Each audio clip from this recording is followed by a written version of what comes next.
মামা এখানে তো অনেক গরম লাগতেছে, চলো আমরা অন্য কোথাও যাই। হ্যাঁ মামা, এখানে অনেক গরম লাগতেছে। আচ্ছা বুঝতে পারছি তোমাদের এখানে অনেক গরম লাগতেছে। হ্যাঁ মামা, আচ্ছা আমার সাথে চলো,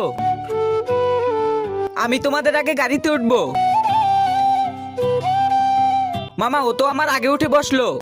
বেটা তুমি আমার সাথে সামনে বসবে, চলো। অনেক ঝাঁকি লাগবে, এই জন্য সিট বেল্টটা পরে নি। বেটা তুমিও সিট বেল্ট লাগাও। হ্যাঁ মামা লাগাইতেছি। মামা আমার সিট বেল্ট কোথায়? তোমার ওখানে সিট বেল্ট নেই। চলো মামা। হ্যাঁ বেটা চলো। বন্ধুরা তারপর চম্পার সাথে এটা কি হলো কিন্তু সেটা দেখার আগে, তার আগে তুমিও যেতে চাও তোমার মা 100 বছর বেঁচে থাকুক, তাহলে এই ভিডিওতে একটা লাইক দিয়ে চ্যানেলটিকে সাবস্ক্রাইব করে দাও। আর হ্যাঁ, লাইক সাবস্ক্রাইব শুধু তারাই করবে যারা মাকে মন থেকে ভালোবাসে। মামা গাড়ি থামাও। কেন? আর পিছে উঠবি কখনো? মামা আমি ওর সাথে পিছনে গিয়ে বসবো। তোকে অনেক ধন্যবাদ।